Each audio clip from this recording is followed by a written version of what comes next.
Muito bem, muito bem. Uma excelente noite a todos. Uma boa noite a todos que estão aqui conosco. É um prazer enorme poder compartilhar com vocês. Deixa eu tirar aqui, né? O retorno, senão vai ficar repetindo.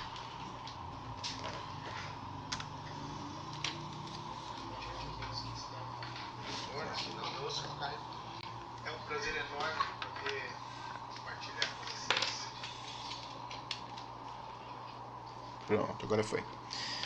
Bom, muito bem, muito bem. Como está na tela, hoje nós estudaremos as festas, aliás, uma das festas bíblicas, né? Que é a festa de Shavuot, mais conhecida aí como Pentecostes, tá? Então hoje nós aprenderemos o contexto histórico, as prescrições da festa, né? As ordenanças, o que Deus ali quando fez parar o Moisés e os israelitas, né? Ali no deserto, o que Deus prescreveu através de Moisés as festas, as suas ordenanças, né? Então essas prescrições estão relacionadas aí com as ordenanças de Deus, né? O plano de salvação, de redenção que viria no futuro, que começou ali com os israelitas. Nós aprenderemos também hoje sobre a questão, o entendimento sobre a questão do Espírito Santo, né? Como o Espírito Santo está interligado com essa festa. Como nós enxergamos no Novo Testamento, né, na Nova Aliança, o Espírito Santo agindo e sendo concedido, aliás, né, aos crentes em Jesus e Yeshua. E nós também teremos, durante esse nosso estudo, o entendimento do Messias, né? O plano de redenção do Messias, a palavra de Deus que se cumpriu e se tornou carne. Então, durante esse estudo, nós iremos aprender, vou tentar explicar isso com a ajuda de Deus, com a ajuda do Espírito Santo de Deus, para que possa nos dar sabedoria e entendimento, para que cuide também das minhas palavras, das minhas ações, para que vocês possam compreender, entender e praticar isso na vida. Estamos vivendo momentos aí turbulentos, e não só aqui no Brasil, mas em todo o mundo. E nós precisamos aprender mais para que Deus nos use, que o reino de Deus, que já foi implantado aqui na Terra há 2000 anos, continue e que Yeshua volte, que Jesus volte com poder e grande glória. Bom, eu me chamo Fernando Rabelo, eu publico os artigos do nosso site do Estudando a Bíblia. Nós criamos esse Facebook aqui recentemente, né? Espero poder ajudar, compartilhar com tudo que tenho aprendido com vocês. Temos o nosso canal do YouTube, então quem não é inscrito pode se inscrever, pode participar com a gente aí, pode mandar suas dúvidas também, para que no decorrer do nosso estudo a gente possa compartilhar com todos. Bem. Bom, Bruna, minha mãe, que estão aqui, um beijo para vocês. E vamos seguindo aqui. Bom, aqui na tela, como eu comentei e deixei aqui explicado, vou seguir aqui com as apresentações. Caso queira tirar um print da tela, fique à vontade. Fique à vontade para tirar print. Se tiver dúvida também, pode colocar no chat aí para que a gente possa responder. Ok? Vamos seguir aqui então. Bom, na tela, a nossa estudo sobre as festas bíblicas, né? Festa de Shavuot, Pentecostes. E o que é a festa de Shavuot e Pentecostes? O que é essa festa, tá? Bom, ela é uma festa ligada às primícias da colheita de grãos. Essa é uma das 3 festas de peregrinação que eram realizadas nos dias do templo em Jerusalém. Então, durante o primeiro templo, durante o segundo templo, essas festas eram comemoradas, tá? Eram festas que as famílias iam até o templo, tá? Comemoravam essa festa, era uma festa de peregrinação. E as festas de peregrinação são 3, tá? Então a primeira é a Páscoa, que é o Pêssah. A segunda, que é Shavuot, que significa semanas, né? E no grego foi traduzido como Pentecostes. e a festa de Sukkot, que é a festa de tabernáculos. São 3 festas super importantes, tá?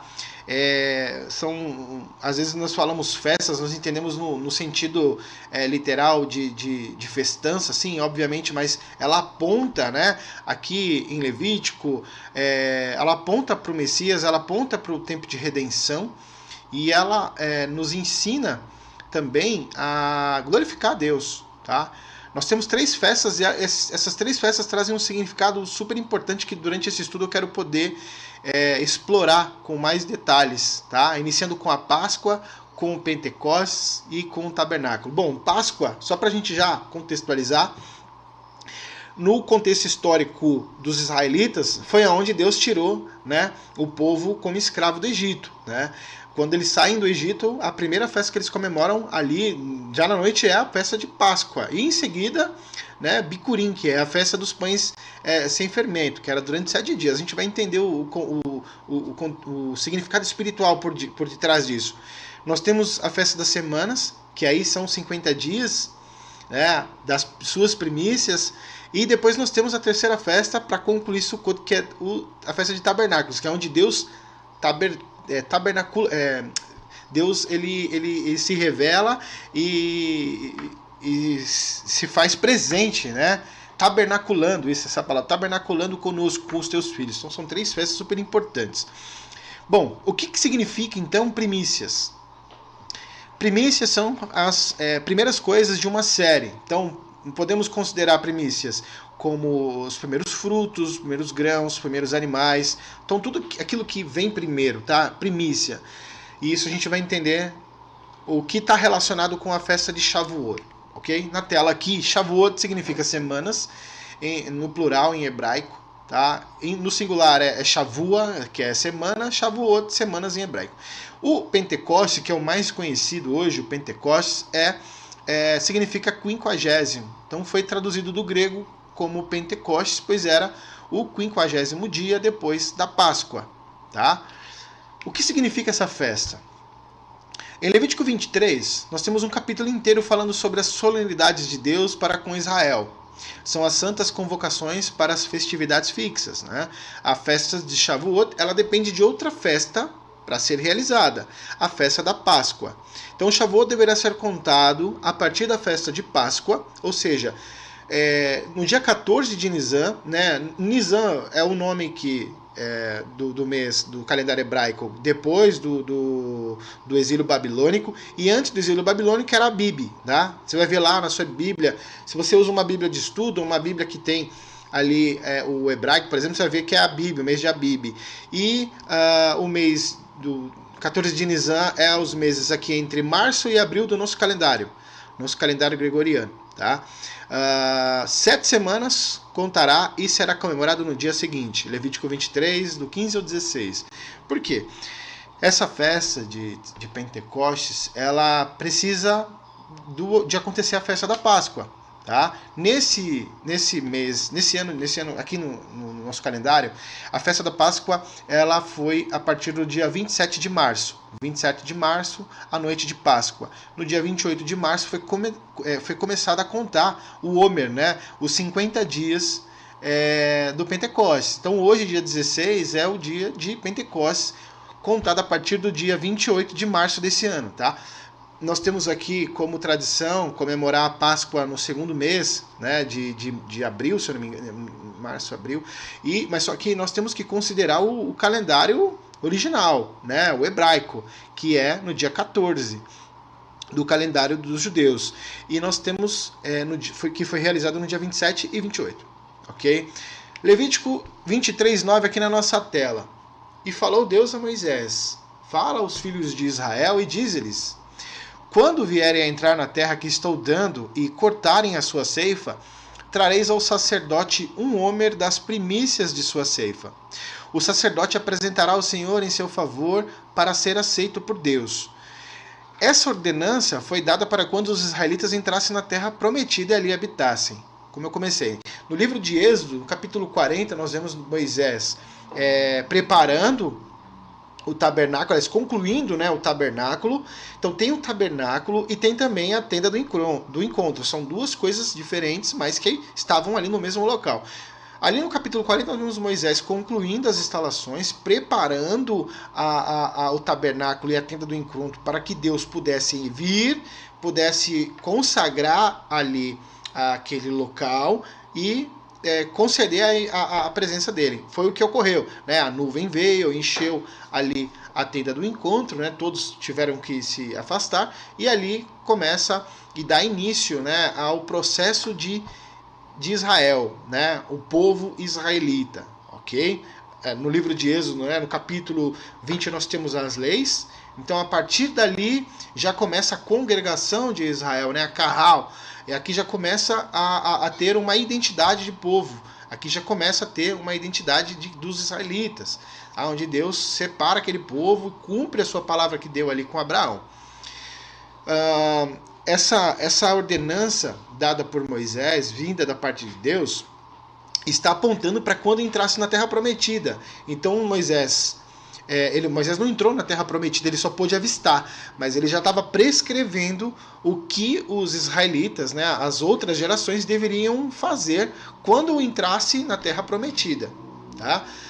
O momento em que eles entram está registrado no livro de Josué, a divisão das terras, dos patriarcas das 12 tribos. Né? Ali nós encontramos todas essas descrições, melhor, no livro de Josué. Bom, a prescrição da festa está ali em Levítico, do capítulo 19, dos versículos do 15 ao 21. Moisés diz assim, ó: contem 7 semanas a partir do dia em que oferecerem a Deus o primeiro feixe de trigo que foi colhido. Vejam, no dia seguinte, isto é, 50 dias depois que oferecerem esse feixe, apresentem a Deus, o Senhor, outra oferta da colheita de cereais. Cada família deverá apresentar 2 pães feitos com a melhor farinha e com fermento. Cada pão deverá pesar 2 quilos. Esses pães são uma oferta a Deus, o Senhor, tirada da melhor parte da colheita de trigo. Junto com os pães, ofereçam 7 carneirinhos de 1 ano, sem defeito, um touro novo e 2 carneiros. Esses animais deverão ser apresentados ao Senhor como a oferta que vai ser completamente queimada, junto com as ofertas de trigo e de vinho. Então o cheiro dessa oferta é um alimento agradável ao Senhor. Ofereçam também um bode para tirar pecados e 2 carneirinhos de 1 ano como oferta de paz. O sacerdote oferecerá ao Senhor os 2 carneirinhos junto com os pães como uma oferta especial. Essa é uma oferta sagrada que pertence aos sacerdotes. Neste dia, ninguém deverá trabalhar e todos se reunirão para adorar a Deus. Em todos os lugares onde morarem, vocês e os seus descendentes deverão obedecer essa lei para sempre. Bom, gente, nós vemos aqui questões com animais, oblações, coisas que apontavam, né, eram sombras daquilo que deveriam vir com o Messias. Tá? Bom, nós não estamos mais nessa sombra, nós não fazemos mais esse tipo de oblações, de ofertas de animais. Por quê? Porque o nosso Messias já veio, ele já foi crucificado, entregou sua vida em favor daqueles que têm fé. Tá? Então hoje nós estamos mais na sombra, hoje nós estamos vivendo esses dias. Então não é necessário mais esse tipo de cerimônia, tá? Mas nós temos o quê? Um núcleo de tudo isso, tá? É como se fosse uma casca e algo dentro. Então o que nós temos que nos ater aqui são o que está por trás, né? As ordenanças, vamos dizer, matriz, o principal. Qual que é o objetivo aqui? Era você... quando você entrasse na sua terra, entrasse na terra prometida, Josué fez ali as divisões para cada tribo. Então, quando você entrasse e você possuísse a sua terra, você faria a sua primeira, você semearia a sua terra, tá? O primeiro fruto ou o primeiro grão, que aí é a primícia, você marca esse grão, marca essa primícia como oferta em gratidão a Deus, porque Deus está te dando essa terra. Deus deu essa terra para que você vivesse. Vale lembrar também que o povo de Israel era a sua subsistência, né, tanto a básica alimentar, era voltado como daquilo que eles plantavam, né? Me fugiu a palavra, que eles plantavam, eles se alimentavam. E também tinha a questão aonde eles também dependiam daquilo que eles plantavam para vender, né? Como um comércio. Então tinha a questão da subsistência básica alimentar e também a financeira por trás de tudo isso. Porque através dessa terra, né? Através dessa terra onde você vai semear, onde você vai colher, se assim o Senhor Deus permitir, obviamente. Tá? Eu não vou entrar em questões aqui como a chuva, aquilo que vingava, porque eu não estenderei esses assuntos para não delongar aqui o nosso estudo. Tá? Outra coisa importante também, tá? Todo o invólucro daquilo que nós estamos aqui aprendendo tem um núcleo, né? E esse núcleo é justamente a observância em que Deus quer. E por exemplo, esta, ó, os pães são como uma ação de graças ao eterno Deus de Israel, junto também com o quê? Com a colheita das primícias. Essas são as primícias da terra. Então são grãos e frutos. Eram 7 espécies, tá? Trigo, cevada, uvo, figo, romã, azeitona e tâmara. E aí eu coloquei a observação ali, né? A festa de Shavuot termina 50 dias após seu início, um dia após a festa da Páscoa. Nós lemos aqui também sobre o Homer, né? O que significa o Homer? Eu vou explicar aqui para vocês. O Homer, ele era um molho de trigo e cevada, tá? Quando brotava o primeiro fruto ou grão da terra, o que o agricultor fazia? Ele marcava com um laço aquela primícia, né? O primeiro fruto ou grão. Ele marcava com um laço. Todos os grãos e frutos que estavam com esses laços eram tragos aos sacerdotes no templo, tá? Então, vamos voltar aqui. Moisés está ali ditando, olha, vocês têm que fazer, quando vocês entrarem na terra prometida, onde vocês tiverem a sua terra, quando vocês semearem em sua terra, o primeiro grão ou o primeiro fruto vocês marcarão com um laço, porque é primícia para o Senhor. É como uma oferta de gratidão. Senhor, obrigado por essa terra, e o primeiro grão, o primeiro fruto eu entrego ao Senhor. Assim como aconteceu lá com Caim e Abel, lembram? São duas personalidades diferentes. Um do espírito e o outro da carne. É mais ou menos nesse sentido. Então nós temos aqui uma oferta de gratidão a Deus, em que onde nós estamos, Deus é possuidor de tudo isso. Tudo que eu semeio, tudo que eu colho, tudo que eu planto, é Deus que faz regar, é Deus que faz crescer. E através disso é que eu me torno uma pessoa grata. Esse é o objetivo. Esse é o fator onde nós devemos nos ater. Tá? E só para ilustrar, o Homer é praticamente isso aqui. Era um cesto onde todos aqueles grãos e frutos que apareciam primeiro como primícia, eles eram marcados e colocados no cesto, né? Uma medida ali contendo grãos, como um saco contendo todas as primícias.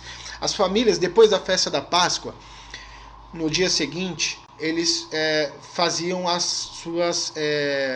marcavam com laço as suas colheitas, né? As primícias. Então, eles faziam o Homer durante esses 50 dias. No 49º dia, eles, dependendo da região, se estavam muito longe, se eram 2 ou 3 dias de viagem, as famílias se aprontavam, colocavam o Homer, né, as primícias nos seus carros de boi, e iam até o templo para comemorar em oferta a Deus. Quando chegasse no templo, era ofertado lá para o Senhor, como um agradecimento. E também aquilo era parte de subsistência também dos sacerdotes, né, dos levitas. Ok? Como eu comentei aqui, né, tudo isso traz para nós o que? O ensinamento de gratidão. Essa é a ideia. Ter um coração grato. Porque você recebeu algo que você não tinha. Você recebeu de Deus. Deus livrou os israelitas durante a peregrinação do deserto de 7 povos mais poderosos do que eles. E ainda deu a terra prometida como uma promessa que havia feito para Abraão. Tá? Levítico 23 aqui, ó, antes, né? Essa festa significa gratidão por Deus, dependência a Deus e voluntariado ao estrangeiro e ao pobre. O que é o voluntariado ao estrangeiro e ao pobre? É quando Deus te deu e aquilo não serve, não é somente para você. Você compartilha com outras pessoas que necessitam. Vamos entender.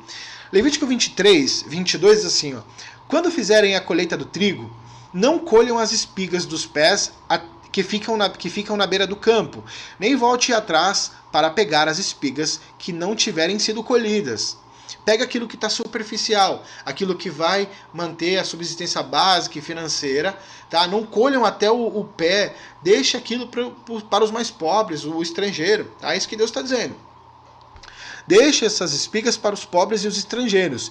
Eu sou o Senhor, o Deus de vocês. Então você já marcou suas primícias com os laços. Estas serão como oferta de gratidão a Deus, por ter Ele te dado a terra, o grão e a colheita. Então você é o administrador agora desta terra emprestada por Deus. Na colheita, você colherá o quê? O que tiver superficial. Deixe o que não colher para os que precisam. Nós vemos no Novo Testamento, né, na Nova Aliança, Jesus andando com seus discípulos, e ele andando pega ali alimentos que eram um dia de sábado. Então, se aquele agricultor não tivesse deixado, talvez eles não teriam comido. Então, isso significa o quê? Gratidão por Deus e voluntariado, onde eu deixo ali para as pessoas que precisam, os estrangeiros, os mais pobres. Tá? Um exemplo disso, de gratidão e desse contexto que nós acabamos de ler, é o livro de Ruth. Tá? Então, Ruth era uma estrangeira, ela veio de Moabe com a sua sogra, Noemi. Ruth colheu das espigas que caíam dos segadores, né, do campo de Boaz. Quem leu já o livro de Ruth sabe do que eu estou falando aqui. Inclusive, o livro de Ruth é lido, né, nas sinagogas no dia de Shavuot, no dia de Pentecostes. Por que é lido esse livro? Por que o Messias também descende de uma estrangeira? Olha só como as coisas vão clareando, como as peças vão se encaixando. Você que é o estudante da Bíblia, você que lê a Bíblia, não de forma superficial, mas que cava um pouquinho, que busca um pouco mais de conhecimento, você vai entender que as peças vão começar a se formar. Você vai entender o que Deus preparou através da sua revelação progressiva, desde Gênesis, né, Bereshit, até ali Apocalipse, a revelação, mas a gente vai entendendo, encaixando essas peças para a gente entender o plano de salvação a Deus, né? Tipo, Gênesis 3 ali, onde o homem tem o livre-arbítrio. O livre-arbítrio é você escolher seguir os ensinamentos de Deus ou não. Esse é o livre-arbítrio. Então nós vemos a missão de resgatar, né, a obra magnífica de criação de Deus, que é o ser humano, que foi feita a imagem e semelhança de quem? Do Messias, né? Imagem, semelhança de quem? Do Messias, Jesus Cristo, tá? Então o livro de Ruth faz lembrar a missão de Israel e o povo de Deus, nação de Israel e povo de Deus. Quem é o povo de Deus? O povo de Deus somos nós que não somos judeus, que fomos enxertados na oliveira. E através de Cristo, nós somos aceitos por Deus. Só que antes, Deus havia escolhido um povo, né? Um homem, uma nação. Através de um homem foi gerada uma nação e através da sua palavra foi levada a palavra de salvação para todos nós. Então, através do povo de Deus, através de Israel, através do livro de Ruth, dessa leitura que nós fazemos aqui, é para fazer lembrar da nossa missão de ser um reino de sacerdotes para o mundo. Eu coloquei duas referências ali em Êxodo 19, 5, 6 e Apocalipse 1, 6. Tem mais referências sobre reino de sacerdote que eu irei colocar aqui no nosso estudo. Gente, é super importante a gente poder nos atar aqui nessas informações e compreender que muitas vezes, quando nós estudamos ali a Torá, né? A Torá não é lei, Torá é instrução, tá?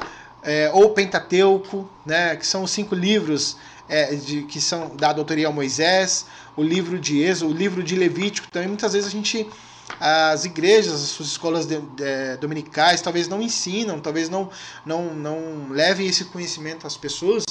E é super importante, nós podemos aprender o significado das festas, como ela aponta para o Messias, como ela nos ajudam até mesmo a nos preparar, né, para a volta dele. É super importante e através disso, através deste estudo, nós vamos abordando assuntos, conteúdos que vão nos ajudar a formar o quebra-cabeça e vai ajudar na nossa compreensão, tá?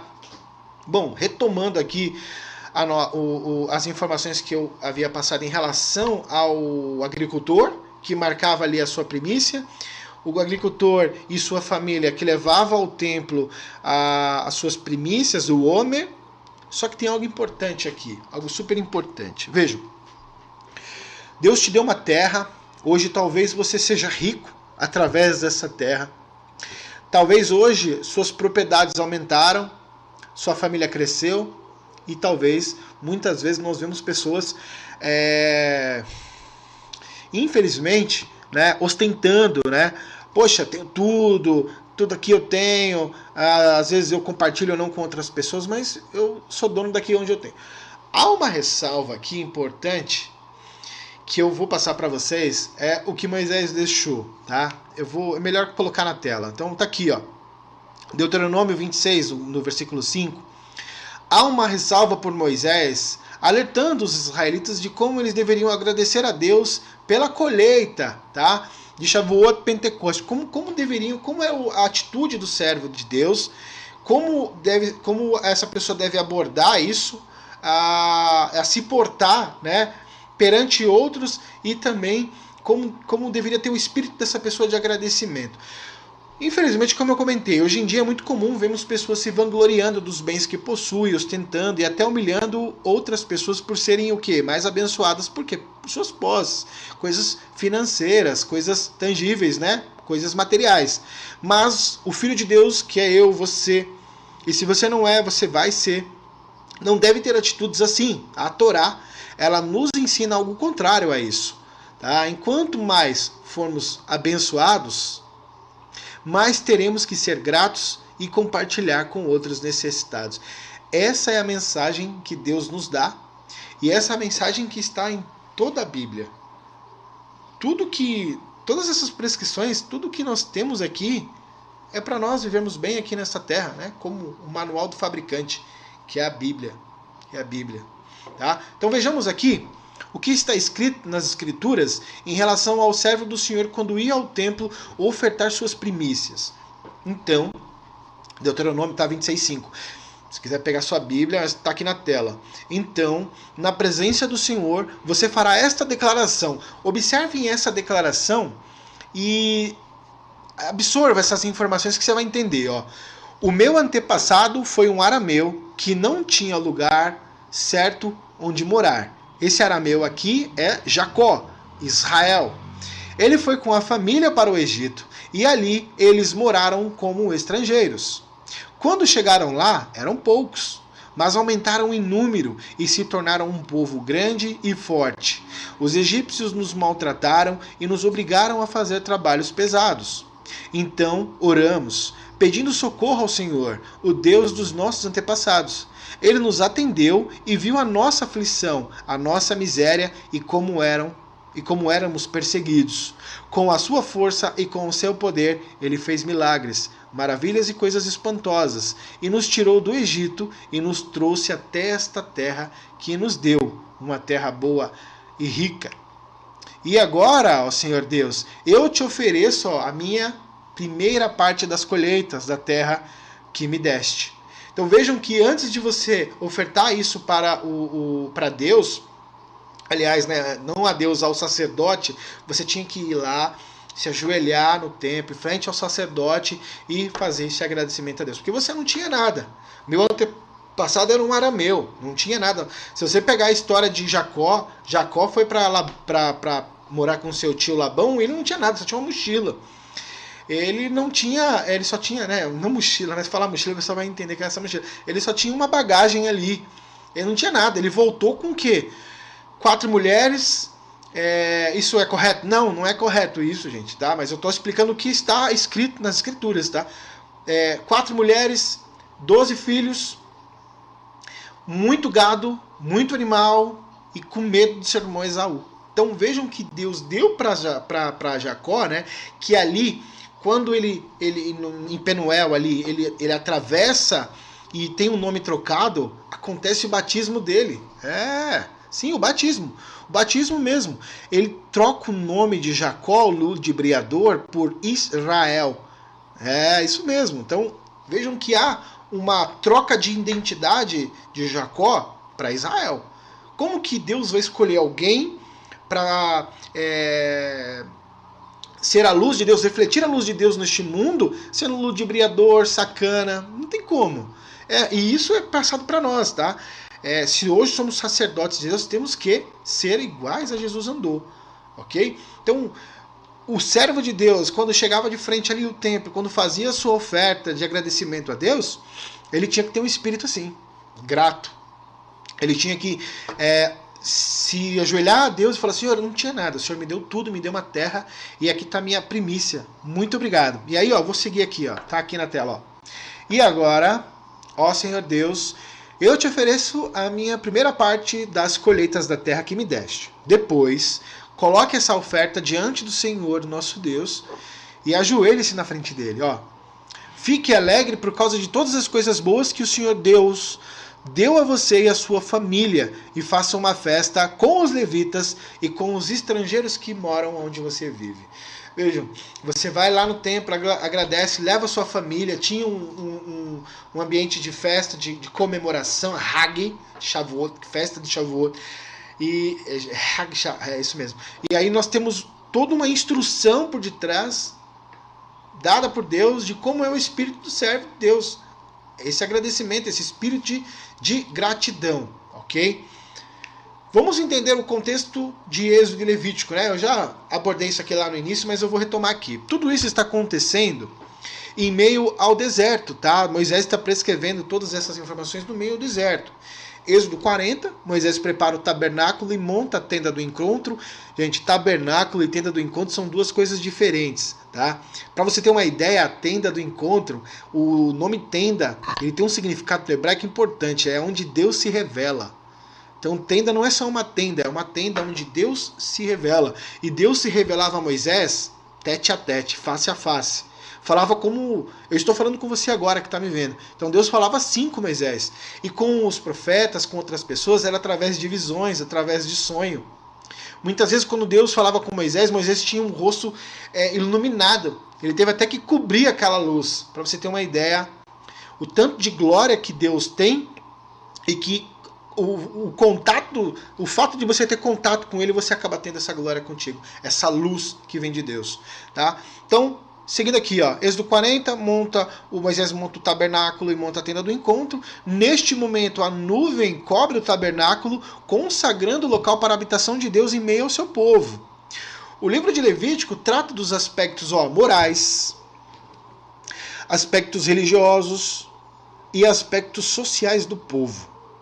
Há uma série de leis, instruções e ordenanças que os israelitas deveriam cumprir até a chegada do Messias. Mas o que eu falei, é a sombra daquilo que viria. Nós não estamos mais nessa sombra. Nós estamos vivendo os dias do Messias. Tá? Então, vamos seguindo aqui. A primeira vinda do Messias, né? A primeira vinda do Messias veio para alertar ao povo do que viria à frente.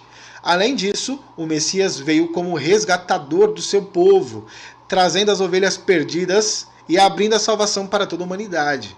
Tá? Mais uma vez, o livro de Levítico trata sobre os assuntos morais, religiosos, sociais. Essa também foi uma pausa no deserto para tratar sobre esses assuntos. Né? Quando você pega o livro de Números, por exemplo, a gente já começa com a contagem do povo. E aí nós temos a peregrinação em meio ao deserto até a entrada da Terra Prometida. Aqueles 40 anos que o povo passou no deserto, se a gente trazer agora a nova aliança, né, Jesus Cristo, vemos que Jesus também andou. Logo depois do seu batismo, ele ficou 40 dias andando no deserto. O livro de Mateus é carregado de analogias sobre o que o povo passou, né, no Antigo Testamento. Né? Eu não gosto de usar a palavra Antigo Testamento, eu gosto de usar a Taná, que é o acróstico da Bíblia hebraica. Então eu gosto de usar essa palavra porque para mim não é antigo. Quando a gente fala antigo, a gente fala antigo, é velho. Fala o novo, é o novo. Não. A nova aliança, ela veio como uma promessa de Deus, o Filho de Deus. Aquilo que está no Antigo Testamento, melhor dizendo, na Taná, não é algo antigo. Tá? Claro, né? Nós temos coisas que nós não prescrevemos, não fazemos mais, como essas oblações com animais. Cristo foi o sacrifício perfeito, completo. João, quando vê, eis o Cordeiro de Deus que tira o pecado do mundo. Então, para entendermos aqui, contextualizarmos com o que nós estamos estudando, é interessante nós termos todas essas informações, para que a gente possa aprender e possa compartilhar isso com outras pessoas. Tá? Gente, agora a gente vai passar por uma parte aqui que uma informação, são coisas sensíveis. Às vezes muitas pessoas podem achar que não tem nenhuma ligação, mas eu vou trazer aqui para vocês. A lei de Deus sendo materializada ali no Sinai, tá? Além do significado mencionado aqui de primícias, tudo que nós aprendemos até aqui agora, há também um outro entendimento pelos rabinos. E não só pelos rabinos. E quando você começa a estudar e cavar, você vai entender que isso tem uma ligação total com Atos 2. O que acontece no cenáculo com os apóstolos, 120 pessoas ali aguardando a vinda do Espírito Santo. Vejam aqui, este evento de Shavuot, ou Pentecostes, tá? Significa a revelação dos mandamentos de Deus, ou as 10 palavras, ou o decálogo, né? Ao seu povo no Monte Sinai, em Êxodo 20. Durante a revelação das leis, o Monte Sinai estava o quê? Fumegante, fumaça ali, algo contínuo, tá? E tinham trovões e tochas de fogo, Êxodo 20, 18. A festa de Shavuot coincide no mesmo tempo em que acamparam os israelitas no Monte Sinai. E por isso o entendimento por parte dos rabinos em relação a este acontecimento no Antigo Testamento, né, a Taná, e o que houve no Novo Testamento com os apóstolos. Na saída dos israelitas do lado do Egito, quando eles saíram, tá, eles contaram ali ao terceiro mês, né? Ao terceiro mês, tu vai ver lá em Êxodo 20, ao terceiro mês eles pararam no deserto do Sinai e ali receberam a lei, a aliança com Deus. Percebam que antes de o povo receber a lei de Deus, eles não eram chamados de congregação, né? Não eram chamados como filhos de Deus ali. Eles traziam o significado do Deus de Abraão, Deus de Isaac, Deus de Jacó. Tá? Então, depois que Deus se revela, materializa suas leis, né? Porque aquilo foi uma revelação de Deus. Deus que escreveu naquelas tábuas as leis e deu para o povo. Vocês agora serão o meu povo, vocês andarão conforme as minhas leis e estatutos. Então, ali já começa a ter uma identidade de povo. Ok? Em Êxodo 19, do 16... do capítulo 19, dos versículos 16 ao 19, diz assim, ó: e foi no terceiro dia, ao raiar da manhã, e houve trovões e relâmpagos, e nuvem pesada sobre o monte, e o som de chofar muito forte, e estremeceu todo o povo que estava no acampamento, e fez sair Moisés, o povo do acampamento, ao encontro de Deus, e estiveram ao pé do monte, e o monte Sinai fumegava todo, porque apareceu sobre ele o Eterno em fogo, Deus em fogo. E subiu sua fumaça como fumo de fornalha, e estremeceu muito todo o monte, e o som do chofar foi andando e aumentando muito. Moisés falava, e Deus lhe respondia pelo som. Gente, uma pausa aqui. Infelizmente, eu não digo infelizmente porque foi através da tradução que as escrituras puderam se propagar ao entendimento da maioria, de todas as pessoas. Porque se não fosse o trabalho dos tradutores, eu nem aprenderia a ler. Eu teria que aprender o original, o hebraico ou o grego, para mim poder aprender. Então, graças a eles, graças ao poder de Deus, através do teu Espírito que iluminou os tradutores, hoje nós temos como entender aquilo que ocorreu há 4.000 anos atrás, aqui 5.000 anos atrás, 3.000 anos atrás, há 2.000 anos atrás. A gente consegue entender traduzido aquilo que foi escrito no original. E aí eu trago infelizmente, tá? Por quê? Porque é necessário uma reestruturação nesse sentido. Porque assim, ó, a tradução ela informa, a gente aprende. Só que o original, ele revela. E é aqui que está a questão. Muitas vezes o cristão, eu sou cristão, a gente pega a Bíblia e a gente não entende os paralelos que há em Êxodo 20 e em Atos 2, por exemplo. Por quê? Porque o tradutor, quando ele escreveu esse trecho aqui de Êxodo, traduziu esse trecho de Êxodo, ele usou palavras para que a nossa compreensão, né, a forma como o leitor ele iria pegar a Bíblia e entender, fosse melhor de entendimento para ele. Por quê? Porque nós vemos ali, ó, chofar, né, o som do chofar, nós vemos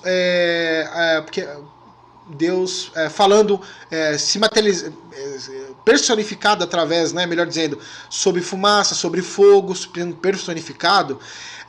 Vemos também andando, e o som do shofar foi andando e aumentando muito. Moisés falava e Deus lhe respondia pelo som. Por quê? O shofar é a voz de Deus. Mas o tradutor traduziu dessa forma para melhor entendimento do leitor. Aí, como eu falei, infelizmente esse retoque tirou as ligações com o acontecimento de Atos 2, com as línguas de fogo, com o som, o vento impetuoso. Então, tudo isso tira de nós a essência do entendimento para fazer os paralelos. Veja um comentário que há no Talmud, por exemplo. O Talmud é um livro dos judeus, uma coletânea de escritos milenares. Tá? Claro que nós temos que nos ater somente às escrituras. Tá? Eu estou trazendo uma informação para nós aqui que vai nos ajudar no entendimento. Tá? Mas a base da nossa fé, o que nos guia é a Bíblia, tá? Então veja um comentário aqui do Talmud, vozes elas não são vistas, mas sim ouvidas. Não tinha como o tradutor falar assim, eles viram a voz de Deus. O cara, como assim viu a voz? Eu não tenho como ver, eu tenho como ouvir a voz de Deus. E também trovões só podem ser ouvidos e não vistos. Aí você fala, como não? Eu já vi trovão. Você não viu trovão, você viu raio.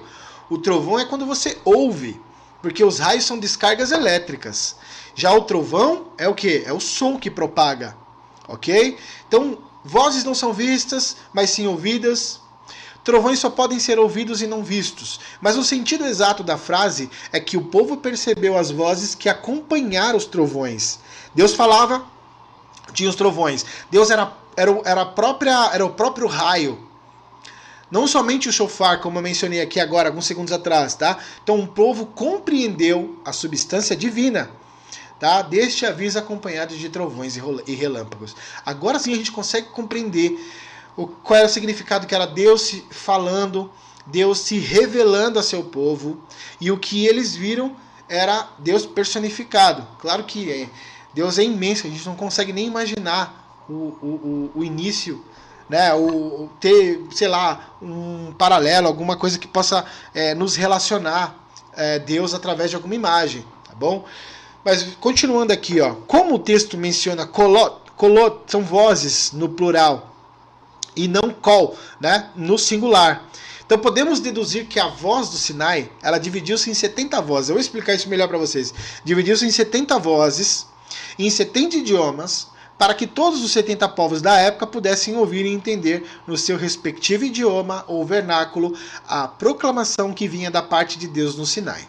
Eu coloquei aqui essa observação, essas 70 vozes, 70 nações, são as que acompanharam os israelitas na saída do Egito. Obviamente tinham muito mais nações naquela época, tá? Depois da Torre de Babel, né, onde Deus dispersa aqueles povos, confundindo eles, suas línguas, eles são dispersos porque eles não se atentaram na observância de Deus de multiplicai e tomai a terra, né? Ser possuidor dela.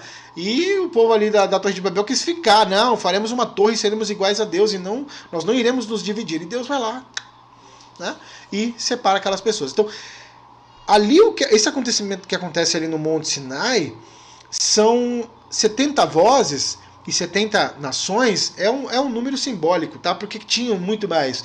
Inclusive, esse acontecimento ali do Sinai não aconteceu na Terra Prometida. Aconteceu no deserto, terra de ninguém. Vamos dizer assim, terra de ninguém. É de Deus, obviamente. Tá? E outras pessoas saíram com os israelitas, outras etnias, né? Os egípcios, deveriam haver outros povos ali que saíram acompanhados dos israelitas na saída do Egito. Então tinham, inclusive, esses estrangeiros, olhem só, acabei de lembrar, esses estrangeiros também, quando Deus dá o maná ao seu povo, ele fala assim, olha, estamos com saudade dos abrolhos, dos repolhos que tínhamos no Egito, tínhamos carne, e isso foi o quê? Um incentivo que os estrangeiros causaram ali nos israelitas, para tirar o povo do foco, da missão que tinha, de atravessar aquele deserto e chegar na Terra Prometida. Bom, só para contextualizar. Então, tudo isso que está acontecendo aqui, Deus se revela das suas leis, não foi só para os israelitas para todas as nações. Por isso que Deus ele fez esse entendimento para todas as pessoas. E não só na língua hebraica, a fenícia, para que todos aqueles povos pudessem compreender, mas sim no geral. Porque a lei de Deus ela é geral. Ela serve para toda a humanidade. Por isso que a Bíblia, no meu entendimento, é o manual do fabricante. É o nosso manual do ser humano, para como viver nessa terra. Ok? Agora eu trago para vocês aqui uma comparação que há em Atos 2. Ó. Vemos as semelhanças do acontecimento ali no Sinai. Aqui está Atos 2, verso 2. Ó. De repente veio do céu um barulho que parecia de um vento soprando muito forte, e esse barulho encheu toda a casa onde estavam sentados. Cenáculo. Então todos viram umas coisas parecidas com chamas que se espalharam como línguas de fogo. E cada pessoa foi tocada por uma dessas línguas. Todos ficaram cheios do Espírito Santo e começaram a falar em outras línguas, de acordo com o poder que o Espírito dava a cada pessoa. O que aconteceu lá em Atos 2 foi o mesmo que aconteceu no Sinai, quando Deus revela a sua lei. Só que aqui agora é uma profecia que há em Joel, uma profecia que há em Jeremias 31, de Isaías 2. Por quê? Deus falou, eis que farei com a casa de Israel e Judá uma nova aliança, porei a minha lei dentro dos seus corações. A lei não vai estar mais materializada em pedras exteriormente na sua vida, ela está dentro do seu coração agora. Então, esse acontecimento aqui em Atos 2 é a revelação de Deus através do teu Espírito, tá? Dando um entendimento aos teus servos que já foram batizados lá por João Batista, tá? Já passaram pelo batismo, estão recebendo agora o batismo do Espírito Santo, que é onde contém os seus dons, os dons do Espírito. Eu vou tratar desse assunto mais à frente, mas é só para a gente já colar aqui as peças, para nós já começarmos já ter um entendimento de onde eu vou chegar. Ok? Essas vozes, eu até coloquei aqui, ó, o vento soprando, né? O vento e o Espírito são a mesma palavra em hebraico, que é Ruach. E Ruach HaKodesh significa Espírito Santo, aqui em hebraico. E as línguas de fogo são como as formas das chamas, como no Êxodo 19:20. Eu coloquei até uma imagem aí pra gente ver, ó, tá vendo? O formato do fogo é como uma língua, tá? É como uma língua de fogo. E uma coisa importante, tá? Para todos nós que estamos aqui estudando, e para você que ainda vai estudar, se você tem na mente o aprendizado que o Espírito Santo é uma terceira pessoa, você nunca irá entender que o Espírito Santo é o próprio Deus que se manifesta como língua de fogo. Gente, se a gente tem na nossa mente que o Espírito Santo é uma terceira pessoa, a gente nunca vai entender isso. A gente nunca vai conseguir compreender, entender esses paralelos. Não existe a terceira pessoa. Não há um trono para o Espírito Santo. Há um trono que Jesus está sentado ao lado direito de Deus, gente, tá? Mas eu não vou entrar nesse mérito aqui. Só quero explicar para vocês, tá? Que o Espírito Santo é o próprio Deus que se manifesta, tá? O próprio Deus que se manifesta. E como o vento, como formas humanas, tá? O autor relaciona aqui as formas, né, que o Espírito Santo, como ele relaciona o Espírito Santo, o Espírito de Deus aqui, para entendermos a visão do autor, né? Uma personificação, para a gente compreender. Não tem forma, vento, sopro, a gente não vê isso. Então o autor, ele personificou isso para que pudéssemos entender. Aquelas línguas tocaram individualmente cada pessoa, e cada pessoa começou a falar em outras línguas. Eu vou chegar a isso aqui porque na Galileia, onde é citado ali Atos 2, era a região onde viviam os gentios, não judeus.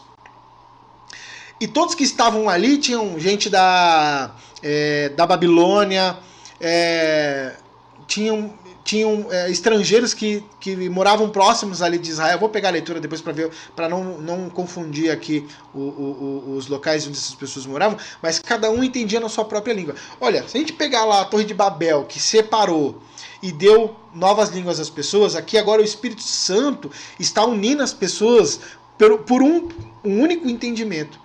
Se lá, através da desobediência daqueles povos, eles quiseram ter o livre-arbítrio de não seguir a Deus e profanar o nome de Deus, porque Deus deu uma ordem, né? enchei toda a terra, multiplicai e tomai posse dela, né? Dos animais, enfim. Nós temos ali Deus confundindo aquelas pessoas, dando outros idiomas, e nós temos agora Deus com o Espírito Santo nos unindo, para que nós possamos ter um entendimento comum do reino de Deus. Para que a gente fale a mesma língua, entendeu? A mesma língua, para que a gente saia e expanda o reino de Deus que já está nessa terra. A palavra grega para espírito é pneuma, tá? E a palavra agion significa santo. Eu não sei se a pronúncia está correta aqui.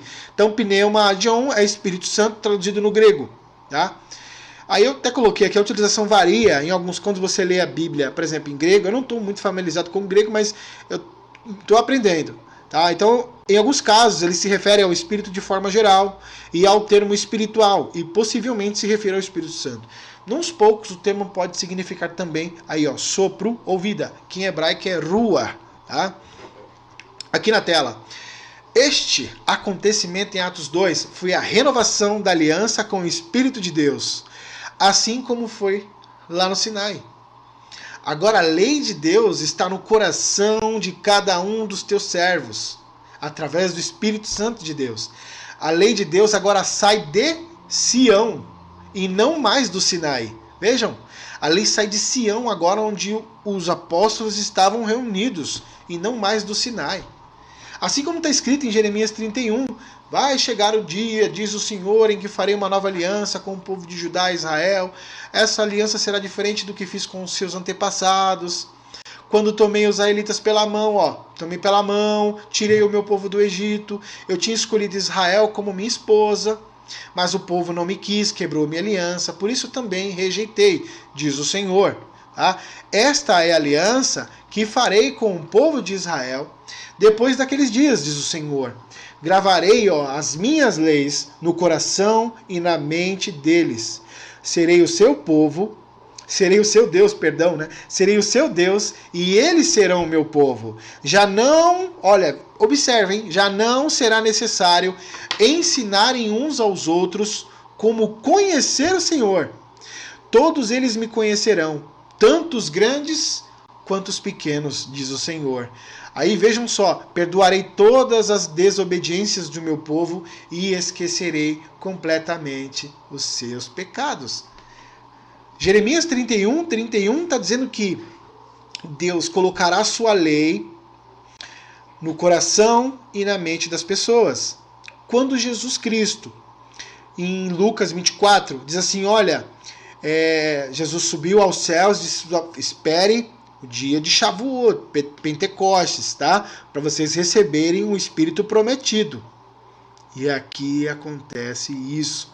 E Atos 2 vai falar sobre Joel, realmente, Joel 2 ali, e nós temos agora a promessa de Deus sendo colocada nos corações e na mente das pessoas. Vejam que agora a lei, ela não está externa, ela não está te prendendo, ela está dentro de você.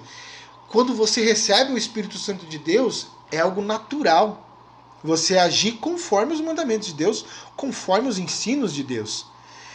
Muita gente tem a aversão à lei de Deus. Infelizmente, isto é muito comum nas igrejas, que a lei de Deus foi abolida na cruz, porque isso e aquilo. Gente, o pessoal não entendeu o que Paulo quis dizer nas suas epístolas. Paulo nunca se referiu a isso, dizendo que a lei foi abolida. O que a lei hoje ela não serve é para salvar, ok? Para salvar, para você aceito por Deus. E a lei, ela serve para quem já é salvo. Depois que você é salvo, você tem que praticar isso. Não tem como. Obviamente, né? A graça, estamos na graça de Deus, Deus vai te perdoar. Todas aquelas maldições que há na Torá, tem maldições na Torá. Deuteronômio 27, Deuteronômio 28, para aquele que desobedece os ensinamentos de Deus, foram anulados por Deus. Agora eu estou entendendo. Todas aquelas maldições que continham na Torá foram anulados por Cristo. Agora sim. A lei de Deus não foi abolida. Ela é entre vigor. Como que eu posso me basear se eu sou um pecador ou não? Porque se não existe lei, não há pecado. Concordam? Então, se há lei, se eu transgrido ela, É um pecado. Só que a graça de Deus e o sacrifício de Jesus impede daquelas maldições. Obviamente eu estou à mercê das minhas ações, as consequências das minhas ações. Sim, com certeza. É a lei do retorno. É a lei da colheita e da semeadura, meu irmão. Se fizer, você vai colher. Não tem dúvida. Tanto bem quanto mal. Só que há maldições ali que Jesus anulou. Ok? Inclusive, em Atos 15, tem leis ali para os gentios. Não vou entrar nesse mérito agora. Então é só para a gente entender que a lei de Deus agora está dentro de nós, dentro do nosso coração. Naturalmente, a minha natureza muda, os meus pensamentos mudam. Aquele que rouba não rouba mais, aquele que mente não mente mais, aquele que é idólatra não idolatra mais, aquele que rouba, eu já comentei, aquele que mata não mata mais.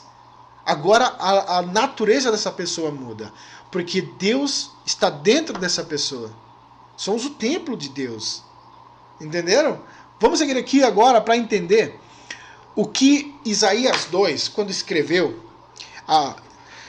Quando a gente pega para estudar Isaías, são 3 Isaías. São 3 tempos ali de Isaías.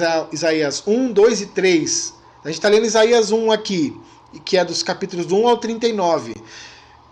Vamos nos ater aqui em Isaías 2. Tá? Vejam o que Isaías disse no seu livro, no capítulo 2. Esta é a mensagem de Isaías, filho de Amós, recebeu sobre o futuro de Judá e Jerusalém. Nos últimos dias, o templo do Senhor será o centro das atenções de todo mundo. Gente de todas as nações correrão para lá. Gente de todas as nações. Não está falando dos judeus, israelitas, todas as nações. Aí o gentio, o pagão, todas as nações. O comentário geral entre os povos vai ser o seguinte: vamos ao monte do Senhor, ao templo do Deus de Israel. Lá ele nos ensinará suas leis. Vamos aprender a andar nos seus caminhos, porque a lei sairá de Sião. De Jerusalém virá a palavra do Senhor. Os grandes problemas internacionais, problemas internacionais, a gente está falando das nações, serão resolvidos pelo Senhor. Todas as armas das nações serão transformadas em ferramentas úteis. Aqui a gente está falando da paz. Tá? Paz, não paz, tá? Paz. Que eu tenho a palavra paz ali, né? Pode confundir. Então, todas as nações serão transformadas em ferramentas úteis, tá? Paz, arados e enxadas. As armas que são usadas para matar, para alienar outras pessoas, para explorar, para corromper, enfim. As armas que são usadas para o mal, elas serão trocadas. E aqui Isaías usa pás, arados, enxadas, materiais usados na agricultura. Era o que Isaías estava vendo ali naquele momento. Então ele usou essas palavras para nós entendermos. E o significado disso é a paz. Nação não guerreará com outra nação. O irmão não se rebelará contra o seu outro irmão. Pois somos todos filhos de um único Deus. Então, infelizmente ainda, isso não foi ainda cumprido em Isaías. Essa paz universal. Ok? Mas a lei saiu de Sião através de Atos 2. Por isso que eu digo que parcialmente se cumpriu, né? O principal, meu irmão, já foi feito por Deus. O que é o principal aqui? Ele já concedeu o seu Espírito Santo para nós. Através do Espírito de Deus nós temos as leis que vai nos ajudar a manter no caminho. No caminho, é o trilho que nos mantém santos, em santidade com Deus. Tá? Temos as leis agora nos nossos corações, nos nossos pensamentos, nas nossas ações. Amaremos a Deus e ao nosso próximo, sem nenhum esforço, porque o Espírito de Deus habita em nós. Deus fez a parte dele, ele cumpriu a parte dele em conceder o teu Espírito Santo, a sua lei aqui no nosso coração. Tá? Agora o que nós temos que fazer? Buscar a paz, meu irmão. Buscar estar em paz com o nosso irmão. Jesus falou assim, o homem perguntou a Jesus qual era o principal mandamento, né? Ele disse, amar a Deus sobre todas as coisas, e amar em primeiro lugar, e o segundo é semelhante a esse, amar o próximo como nós amamos a nós mesmos. Esses 2 mandamentos resumem os 10. Só está fora o sábado aqui. Os 10 mandamentos, o decálogo que foi feito lá no Sinai. Então, se nós fazemos a nossa parte hoje em amar o nosso próximo, em cuidar do nosso próximo, a paz vai acontecer. Às vezes a gente espera o Messias vir, um Salvador. Não estou fazendo eufemismo aqui, falando de Jesus virá com poder e grande glória. Só que ele virá, meu irmão, vai ter choro, ranger de dentes. Então, vejam que muitas coisas são condicionais. Jesus virá, porque ele vai cumprir sua palavra. Mas Deus, ele pode abreviar esses dias. Como? Através de nós colocando em prática os teus ensinos, buscando a paz entre os nossos irmãos. Aquele que estava brigado com outro irmão já não está mais. Por quê? Porque ele cumpriu aquilo que Jesus falou: amar o próximo como ele ama, como você ama você mesmo. Leia o Salmo 34, você vai entender o que eu estou falando. Inclusive no nosso site, no estudandabiblia.org, tem um estudo falando sobre o Salmo 34. Deixa eu ver se alguém fez alguma pergunta aqui. Isso aí. Vamos seguir aqui o nosso raciocínio, né? Em Atos 2, capítulo 2, né, como eu mencionei, cumpre-se parcialmente o capítulo 2 de Isaías. Isaías diz que de Sião sairá a lei. A lei, né, ela não saiu de Sião até os dias de Shavuot na nova aliança com Jesus. Ela tinha saído lá do Sinai. Eis que farei uma nova aliança com meu povo. Lembram disso? A lei, ela estava entalhada em pedras exteriormente em nossas vidas. Como a lei vive agora? Dentro de nós, em nossos corações. Não é uma carga para mim agora cumprir o que Deus está dizendo na palavra dele. Porque aquilo só é uma carga quando estou em desobediência com Deus. Aí se torna uma carga. Se eu bebo, por exemplo, e eu bebi e vou dirigir, se tem fiscalização, aquilo é um peso para mim. Aquilo vai me amedrontar.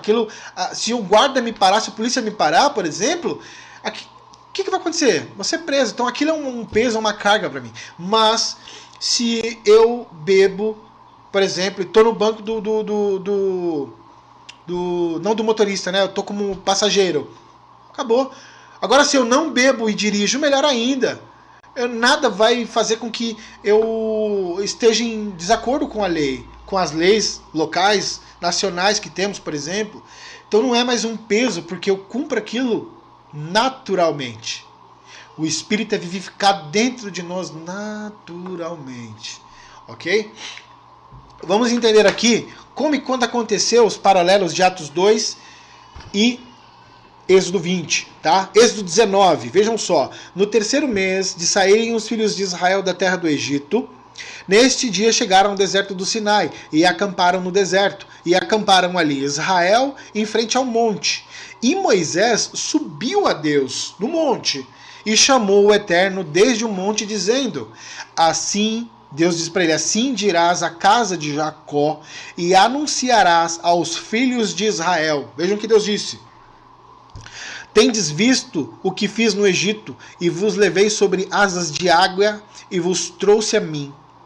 E agora, se ouvirdes atentamente a minha voz, e guardardes a minha aliança, sereis para mim o tesouro de todos os povos, porque toda a terra é minha, e vós serei para mim um reino de sacerdotes e um povo santo. Estas são as palavras que falarás aos filhos de Israel. Vejam que Deus está falando dos filhos de Israel. Casa de Jacó. Depois disso, congregação de Deus. Congregação, a reunião, eclesia. Nós vemos igreja. Tá? Percebam a relação de Deus com o seu povo. É necessário que ouçamos atentamente as palavras de Deus e guardamos fielmente os teus ensinos. E não somente isso, praticando em nossas vidas, né? Veja que o paralelo que temos em Atos 2, quando o Espírito Santo vem e capacita os que já haviam sido batizados. Gente, algo importante aqui, e aí eu trago para vocês as 3 festas fixas, algo muito importante para nós. Ó, saímos da Páscoa, Cordeiro, perdoados de nossos pecados por Jesus Cristo, o Cordeiro de Deus. Logo após a festa da Páscoa, nós temos o quê? É a festa dos pães os pães sem fermento. Nós temos na Bíblia Paulo falando, né, o fermento dos fariseus, porque o fermento fermenta toda a massa. Você não enxerga o crescimento daquele. O fermento ele vem da forma. Então o fermento simboliza o que? O pecado. Então nós saímos da Páscoa, você, meu irmão, novo convertido, Deus te perdoou, você foi batizado, Deus tirou você da escravidão, paralelo lá com o Egito, você foi salvo, você, claro, né, essa salvação condicional, parte de você continuar vivendo, tá? E seguindo o que Deus tem, através da tua palavra, e aí nós temos o quê? Perdoados por Cristo, na Páscoa. Nós temos agora no próximo dia da Páscoa a festa dos pães sem fermento. Eu fico 7 dias sem o fermento porque Deus está nos ensinando de forma literal. Retire o fermento que há dentro das suas casas. Deixe o fermento fora. Façam os pães sem fermento. Tudo começa no literal, no externo, para que interioriza dentro de nós. Agora, esses 7 dias da festa dos pães sem fermento é onde eu não vou pecar. Eu vou andar em santidade com Deus, porque Deus me resgatou das amarras do inimigo, do pecado. Então eu não estou mais no pecado. Eu fui salvo por Cristo. Agora eu estou andando em obediência a Deus. E aí são 7 dias da festa de pães sem fermento. O que acontece agora, meus irmãos? Um dia depois da Páscoa, eu começo a contar quantos dias? 50 dias até Pentecostes. Eu conto 50 dias. Cada dia eu buscando a Deus, cada dia semeando algo novo para que eu colha lá na frente. Então tudo que eu semear vai ter reflexo lá na frente. Observem essas questões espirituais que há nas festas.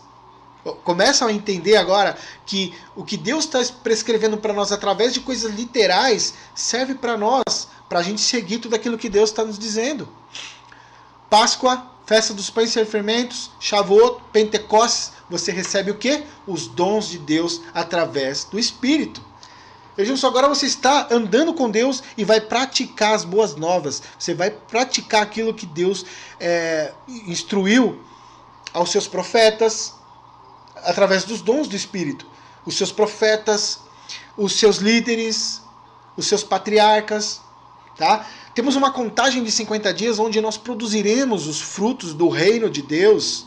Agora comemoramos os dons do Espírito de Deus que é posto na vida dos seus servos. Seus sacerdotes, povo santo. A lei não é para salvar, gente. A lei não é para salvar. Ela é dada para os que são salvos. Ok? Guarde isso e pratique isso. Agora, temos aqui, gente, já está acabando o nosso estudo. Fique mais um pouco aí. Vamos entender um pouco mais para sairmos daqui compreendidos. Assim espero. Referências na Bíblia sobre o reino de sacerdotes. Apocalipse 5:10, Êxodo 19, 1 Pedro 2:9. É só algumas referências, tá? Tu fizeste com que todas essas pessoas fossem um reino de sacerdotes que servem ao nosso Deus. E elas governarão o mundo inteiro.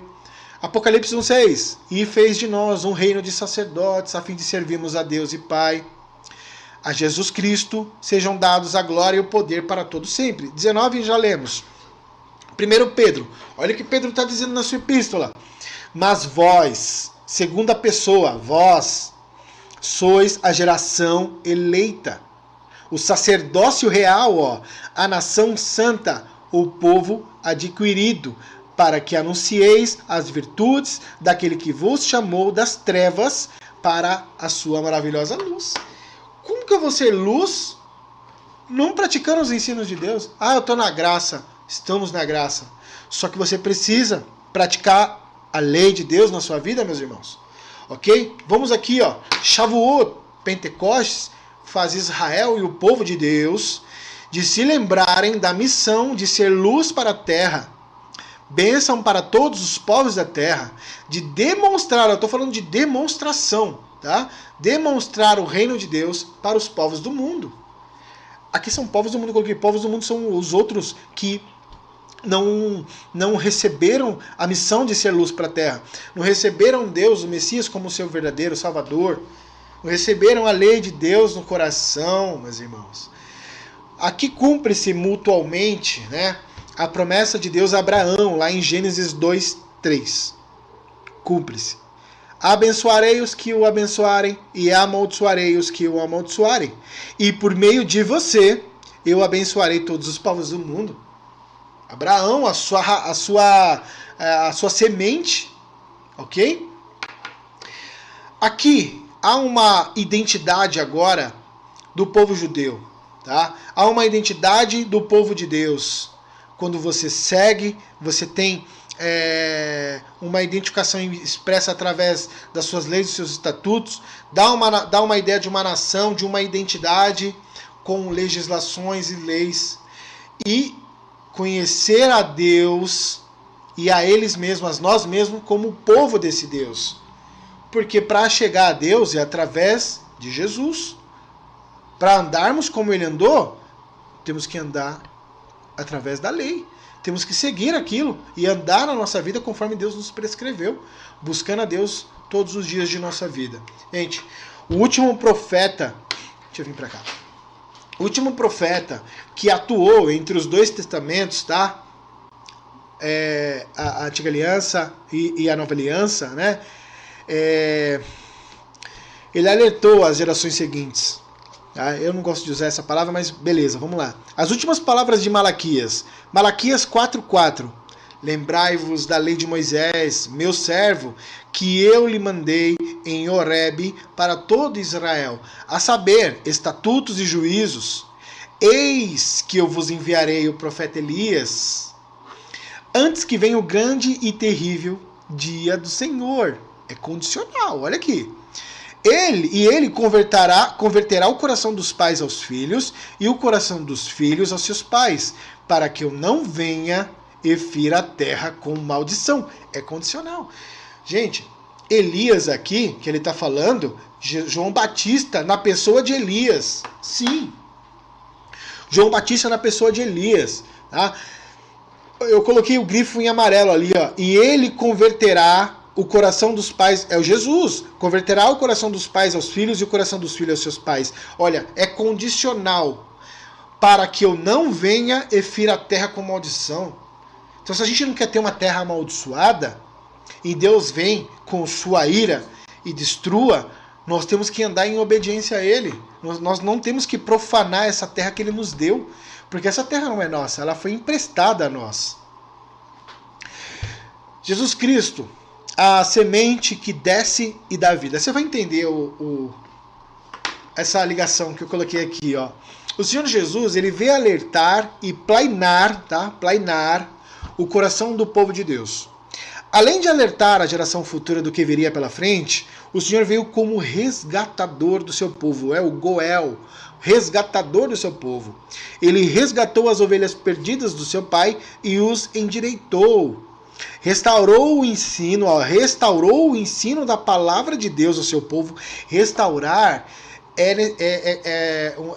você precisa ter a matriz para restaurar. Não é criar algo novo. Jesus não criou algo novo, ele restaurou os ensinos da palavra de Deus ao seu povo, retirando, observem, as doutrinas de homens que corrompiam e eram uma carga enorme a quem seguiam essas doutrinas. Lá no Novo Testamento, né, na Nova Aliança, vemos Jesus muitas vezes confrontando, por exemplo, os fariseus. Por quê? Gente, os fariseus, se a gente pegar ali a história dos caras, é super bacana. Só que, infelizmente, eles se atavam mais, né? Eles se ligavam mais nas doutrinas de homens e algo que eles criavam do que a própria palavra de Deus. É uma coisa muito diferente uma da outra. São dogmas, doutrinas criadas por homens, e aí elas têm mais valor do que a própria palavra de Deus. E foi isso que Jesus veio e restaurou. Peraí, os fariseus diziam que não poderia curar no sábado, não poderia fazer esforço no sábado. Peraí, Jesus falou, eu sou o Senhor do sábado. O sábado foi feito para nós homens, mulheres, seres humanos, e não nós para o sábado. O sábado foi feito para nós, para a gente descansar, contemplar toda a criação de Deus, esquecer o trabalho, as coisas que temos durante a nossa semana, gente. E Jesus estava falando para os fariseus, como assim?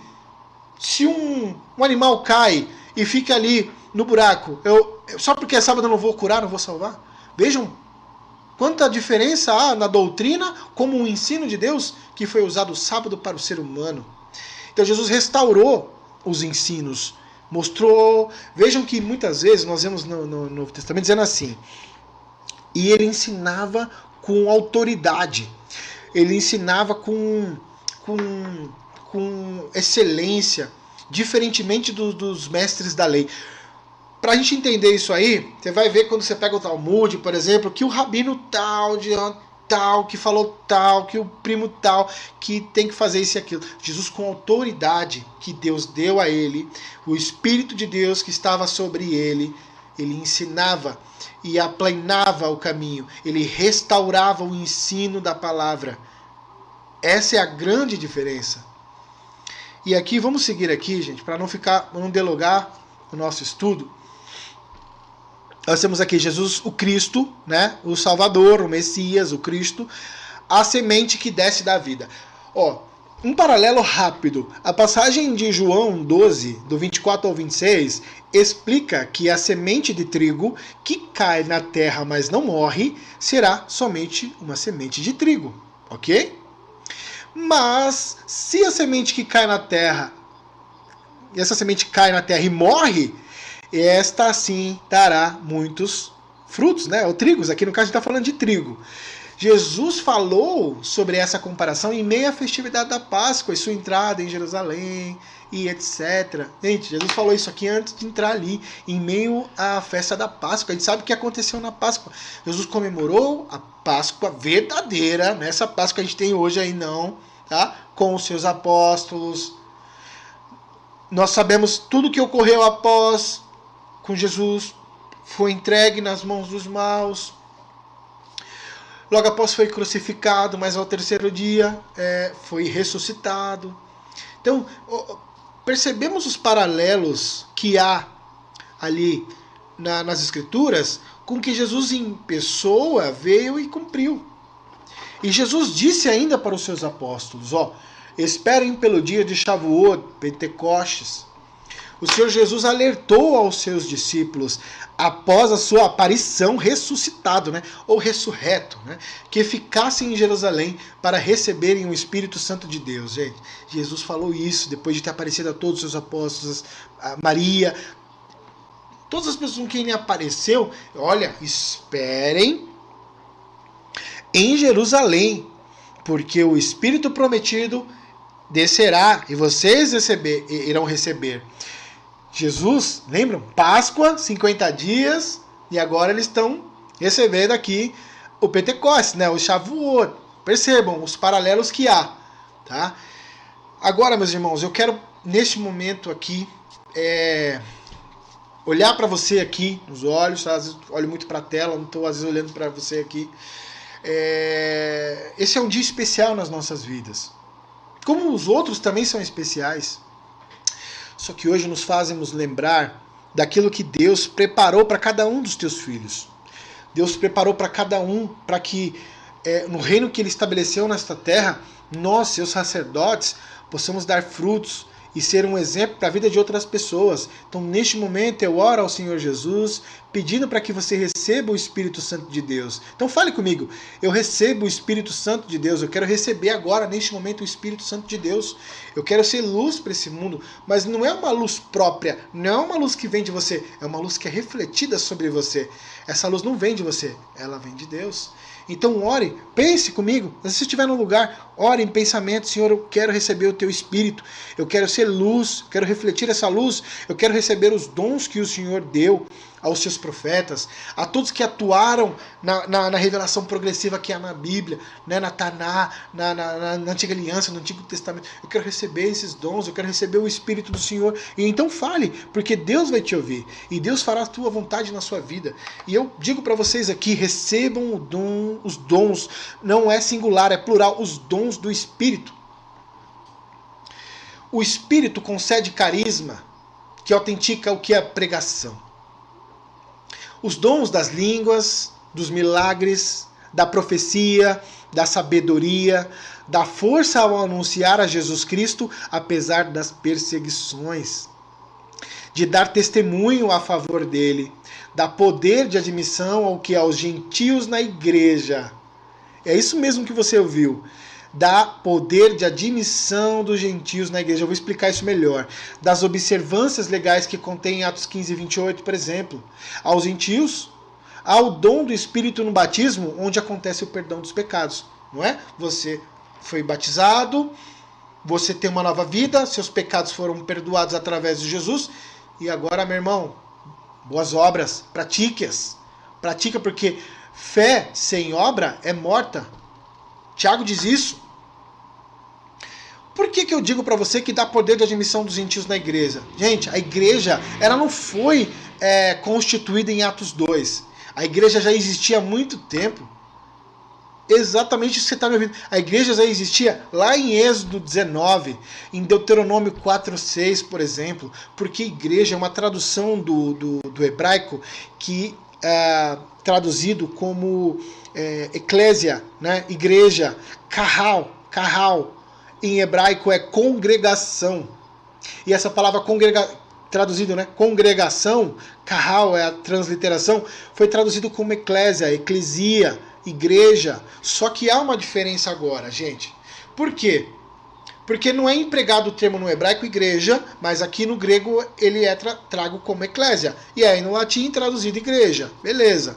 Há uma diferença, porque na Antiga Aliança, quem era que entrava na congregação de Deus eram somente os israelitas. Só que através de Jesus, os gentios, aqueles que não eram judeus, os povos do mundo, os da terra, eles são permitidos entrarem e formarem esse corpo de Jesus na igreja. Igreja não é aquele monumento criado com pedras feitas por mãos humanas. A igreja, ela significa sair para fora. Ela significa congregar, estar junto com outros irmãos. Isso que nós estamos fazendo aqui agora é uma igreja onde há mais de uma pessoa. A pessoa fala assim, eu sou igreja. Você sozinho não é igreja porque você não consegue ser igreja sozinho. Para ser igreja é necessário mais pessoas. Tá? Mas a gente está aqui falando virtualmente. Pô, mas eu não vou para a igreja então? Não, pelo contrário, você tem que se reunir. Hoje as igrejas elas têm a sua estrutura física feitas por mãos de homens, né? Materiais humanos, né? Coisa que o homem criou. Sim, e é lá que você vai conhecer os frutos das pessoas. É lá que você vai conhecer o fruto do seu pastor, do bispo, de todas as pessoas que estão ali no dia a dia. Não aqui virtualmente falando. Porque aqui você não conhece os meus frutos. Mas você está conhecendo mim agora. É na igreja, no dia a dia, onde você conhece os frutos daquele que está do seu lado. Até mesmo Jesus, conhecereis a pessoa, não por palavras, mas pelos frutos que essa pessoa dá. Então, mais uma vez, a igreja não é formada aqui em Atos 2, ela já existe. O conceito dela de congregação, de união, desde o Êxodo. Desde o Êxodo. Só que agora a entrada dos gentios é permitida. E através dos cristãos, que aí tem uma evolução, a chamada dos cristãos. Tá? Jesus nunca criou uma religião nova. Nunca. O que Jesus ensinou é o que está na Torá. Tudo que Jesus falou está na Torá. Jesus não há um Deus do Novo Testamento, um Deus do Antigo Testamento. Gente, Marcião, esses caras aí você nem coloca na sua literatura para ler. Vai só te confundir. Tá? Inclusive no Concílio de Nicéia ali, quando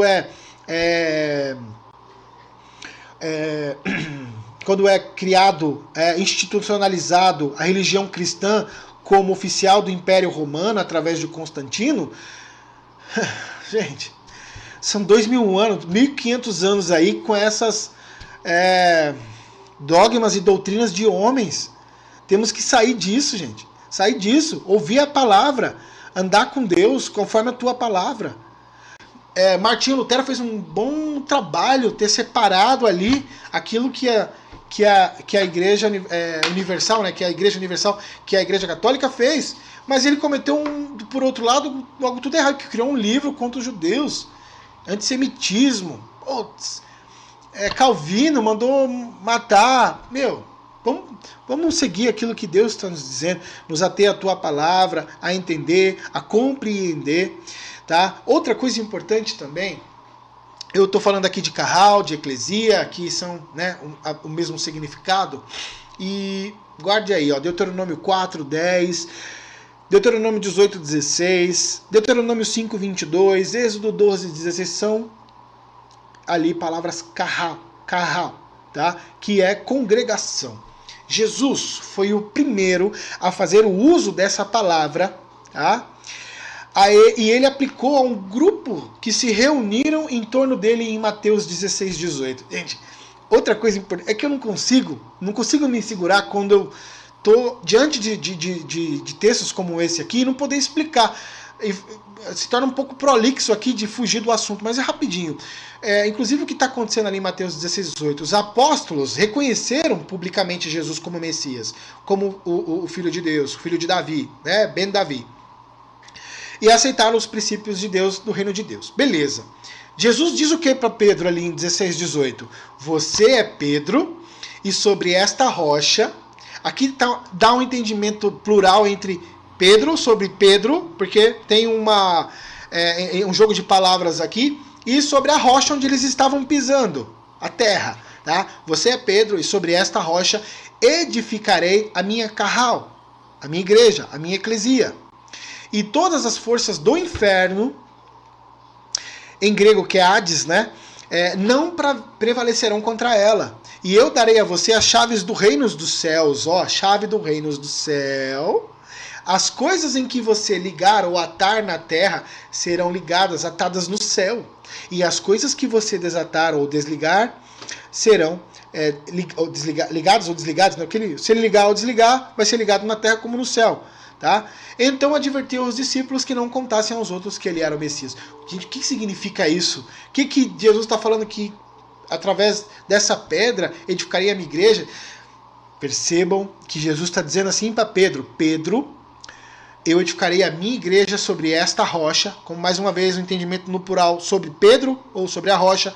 No entendimento da Igreja Católica, Pedro foi o primeiro papa, né, o primeiro criador da igreja. Só que Jesus está dizendo assim: Pedro, eu edificarei a minha igreja, onde os gentios entrarão e participarão do reino de Deus comigo, e tudo que você ensinar, as doutrinas que vocês criarem, serão ligadas no céu, e do céu serão ligadas na terra. Porque há ensinos que tem através dos apóstolos que não tem na Torá. Então Jesus está dizendo: tudo que você ligar na terra, ligar no céu, estas serão feitas, porque eu estou te dando autoridade para isso. E aí nós temos assim, se não tem na Torá, tem na doutrina dos apóstolos, o ensino dos apóstolos. Entenderam? Talvez, se você não entender, a gente pode fazer um novo estudo falando mais sobre isso. Mas o que Jesus disse para Pedro foi justamente isso. O que você ensinar, é isso que eu te dou autoridade para você fazer isso, através do meu nome. Ok? Então a igreja agora está aberta para receber os gentios como povo de Deus através do Messias. Antes a congregação igreja era restrita somente aos israelitas, né, aos judeus. Agora nós somos enxertados na oliveira, fazemos parte do reino de Deus e somos chamados filhos de Deus. Vejam aqui agora, Isaías 11:1, rapidinho, ó, diz que todos esses dons, os dons que está na antiga aliança, que Deus concedia, que nem Moisés, Deus dividiu o espírito dele em 70 anciãos, porque Moisés sozinho não conseguia, né?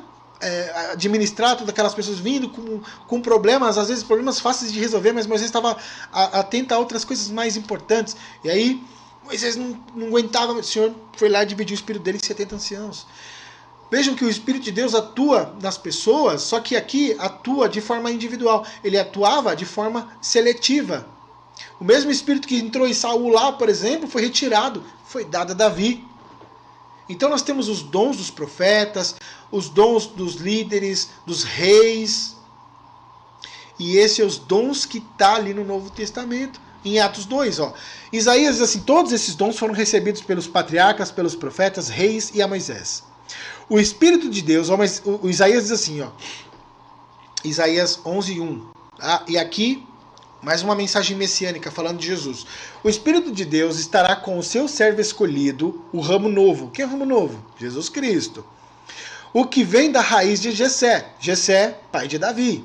E este Espírito capacitará dando. Percebam, são os 7 Espíritos de Deus aqui. Sabedoria, inteligência, espírito de conselho, de força, de conhecimento, de temor ao Senhor. Já passou de 7, né? São 9 aqui. Espírito de julgamento, sentença, agir com justiça, com equidade. Não é igualdade, é equidade. Um espírito onde você poderá ajudar os pobres da terra. Espírito de caridade, que é amor, de dar amor ao próximo. Então vejam que essas virtudes que vêm de Deus é posta sobre os que são batizados no Espírito Santo de Deus. Por isso que eu comentei, peça para Deus receber esse Espírito, para que essas virtudes estejam interiorizadas em você, para que você use desses dons do mundo vindouro, que nem na oração do Pai Nosso, dá-nos hoje o pão de amanhã. O que é o pão de amanhã? Dá-nos hoje os dons, Senhor. As promessas de amanhã. Capacite-nos hoje. A gente vê Jesus curando um cego, tirando a terra, cuspindo. A pessoa que está lendo a Bíblia a primeira vez, é impossível isso acontecer. E isso são os poderes do mundo vindouro. Esses poderes do mundo vindouro podem ser concedidos a você através do Espírito Santo de Deus. Por isso, peça. Você tem que pedir. Muitas vezes a gente vem em posição de mãos, né, onde o pastor ou o líder, ele ora, pede para que Deus capacite essa pessoa, impondo as mãos. Não fique ali só parado, não, ouvindo. Peça para Deus. Senhor, me capacite, dê o teu Espírito. Porque Deus deu os Espíritos para ensinar, para pastorear, para congregar, dar bons exemplos.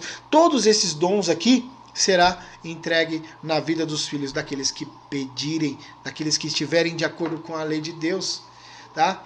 E outra coisa, quando você recebe o dom de Deus, você será capaz de julgar com base no que o Espírito Santo lhe condiz a fazer, né? No que você deve fazer, não conforme a sua sabedoria, tá bom?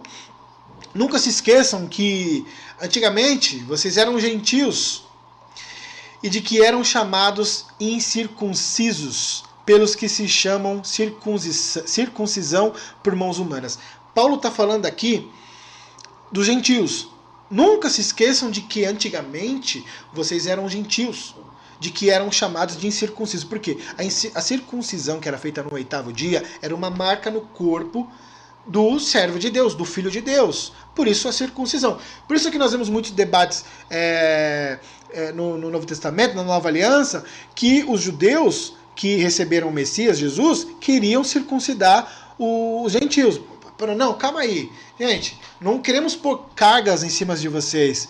Porque aí Paulo diz, né, a circuncisão é no coração. Porque quando a pessoa circuncidava, fazia parte da carral de Deus. Moisés, quando saiu para libertar o povo, o filho dele não havia sido circuncidado. A gente vê lá que Deus quase matou, porque não era circuncidado. E aí ele circuncidou. Então vejam que até mesmo na Páscoa, quando tinha Páscoa, os estrangeiros não poderiam comemorar, tinha que circuncidar. Mas tinha uma Páscoa para aqueles que eram estrangeiros, que era comemorado dias após o dia original. Então, percebam que antes, para você receber de Deus a aceitação, era feita através da circuncisão. E aí Paulo diz, se estamos agora falando aqui para sermos enxertados na oliveira, né? A oliveira é os judeus, né? Israel. A sermos filhos de Deus, a sermos povo de Deus, temos que nos circuncidar, estamos crucificando Jesus novamente. Porque através dele somos enxertados em Israel. É isso que ele estava falando. Então não é necessária a circuncisão porque ela já foi feita através de Jesus. Mas aí Paulo está falando, ó, nunca se esqueçam que antigamente vocês, gentios, ou pagãos, né, e de que eram chamados de incircuncisos, né, pelos judeus que eram circuncidados por mãos humanas, né? Lembre-se que naqueles dias vocês estavam vivendo completamente afastados de Cristo. Eram inimigos da comunidade de Israel e não tinham parte nas alianças que eram baseadas nas promessas de Deus. Vejam, Paulo está falando isso. Vocês estavam sem Deus e sem esperança. E não é verdade? Qual o único povo que esperava o Messias? Qual o único povo que recebeu essas leis que ajudam a manter o caminho de Deus? Qual outro povo esperava um redentor, um salvador? Israel, gente. Não era o Brasil, os Estados Unidos, não eram os persas, não eram os babilônios, eram os judeus, eram os israelitas. E aí, continuando aqui, agora, Paulo está continuando aqui, tá, Efésios? Agora, porém, vocês pertencem a Cristo, e ainda que antigamente estivessem muito longe de Deus, agora vocês foram trazidos para muito perto dele, por causa daquilo que Jesus Cristo fez por vocês com o seu sangue. Porque o próprio Cristo é a nossa paz. Ele fez a paz, olha, a paz entre nós, os judeus, ele está falando nós, né? Nós, Paulo está dizendo nós judeus e vocês gentios. Cristo fez a paz entre nós gentios e vocês judeus, derrubando a muralha de desprezo ou de separação, né, que os separava esses dois povos. Na sua carne, Paulo está falando para que Jesus, na sua carne, desfez a inimizade, isto é, a lei dos mandamentos, que consistia em ordenanças. Aí eu coloquei um grifo meu como salva. Aqui é um texto muito mal interpretado, porque aqui o pessoal fala aboliu as leis, não tem lei mais. Não, isso é a lei dos mandamentos que continha ordenanças como salvação e aceitação por Deus. Continue aqui o raciocínio. Para criar em si mesmo dos dois, ó, judeu e gentil, um novo homem, fazendo a paz e pela cruz reconciliar ambos com Deus em um só corpo, matando com ela as inimizades.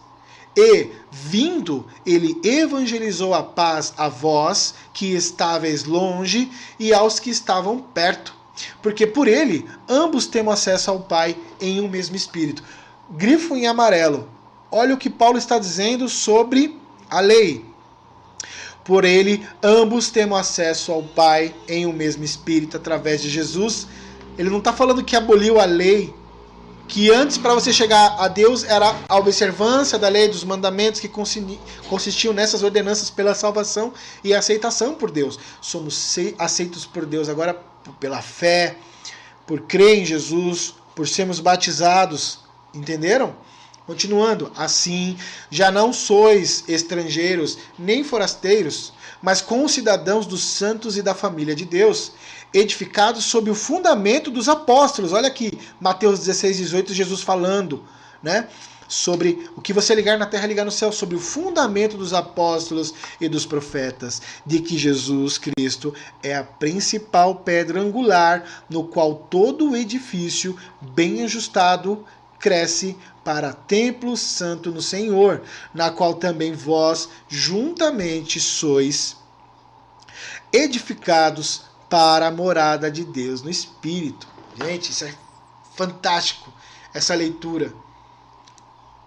Peça a Deus, gente, essa inimizade com os judeus, tudo que os judeus que não creem em Jesus, em Yeshua, como o Messias, o Hamashia, gente, Deus fechou os olhos dessas pessoas, e graças a esse fechamento de olhos, recebemos a salvação.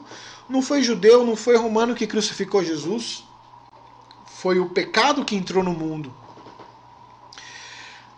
Através dessa negação por parte dos judeus, foi aberta a porta para nós entrarmos.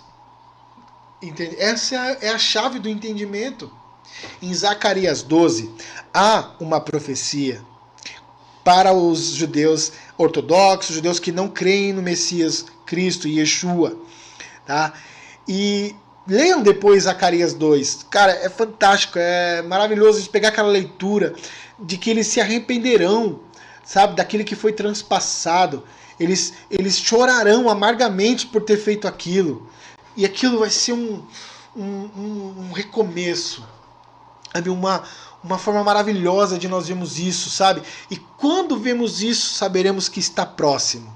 Observe, a noiva não sabe o dia que o noivo volta, mas ela sabe o tempo. Por isso, temos que ficar preparados. Ok? Mais uma vez, eu vou reforçar aqui. Peçam para Deus agora o Espírito, para que Ele te dê os dons, para que você cumpra tudo aquilo que Deus diz na sua palavra. Que os poderes do mundo vindouros venham hoje na vida dos servos de Deus, porque o reino de Deus já foi estabelecido nessa terra. Temos que expandir esse reino para mais pessoas, levar as boas novas do Evangelho para mais pessoas. É isso que nós temos que fazer. Observem que quando os apóstolos estavam no cenáculo, 120 pessoas receberam o Espírito Santo, eles falaram com outras pessoas em outras línguas. Outras pessoas entendiam aquilo que eles estavam falando. O que acontece ali? Pedro, ele se levanta, ele toma a frente, começa a falar para aquelas pessoas, porque o Espírito não foi concedido a todos, foi concedido àqueles que Deus escolheu, aqueles que haviam sido batizados, aqueles que estavam andando no caminho de Deus. E aí outros que não receberam o Espírito acharam o quê? Estão bêbados. Vejam só, 9 horas da manhã os caras estão bêbados ali. Pedro fala, são 9 horas da manhã, é o terceiro, terceiro dia da, se eu não me engano ele fala, essa é a hora terceira do dia. Como, pois, estão bêbados, se é a terceira hora do dia, né, pela manhã? Ora, o que está acontecendo aqui é o Espírito Santo de Deus que está dando entendimento. As pessoas começavam a falar, às vezes, quem não entendia era uma língua desconexa, sem base. Sabe? Não era um outro idioma, era uma língua falada que ninguém compreendia, mas as pessoas entendiam. As pessoas entendiam e as pessoas ouviram e receberam o Espírito de Deus. E aí o que acontece aqui? Mais de 3.000 pessoas foram batizados. Vejam o poder de Deus. Vejam que logo após também Pedro faz um milagre. Porque Jesus falou, eis, vocês farão obras maiores do que a minha. Por que não fará na minha e na sua? Se somos sacerdotes de Deus. Se nós não pedimos para Deus os poderes do mundo vindouro, o Espírito de Deus, por que não podemos fazer algo maior que Jesus Cristo fez? Porque Ele mesmo disse que nós faríamos. O que Pedro está entrando junto, acho que com Tiago, se eu não me engano, e vê um pedinte, um homem que é manco, se eu não me engano, ele não andava na frente do templo. Pedro falou, eu não tenho dinheiro algum para te dar, mas eu tenho a palavra de Deus que é viva. Levante e ande. E aquele homem levantou e andou. Percebam que ele começa a operar os milagres. Ele começa os poderes do mundo vindouro. O Espírito de Deus está ali porque ele recebeu o Espírito Santo. Amém? Recebam e dêem um amém. Gente, acabou aqui o nosso estudo. Mas eu vou colocar na tela aqui quais são as próximas festas, tá? E as suas observâncias, tá? Então aqui, ó, observância bíblica, igreja.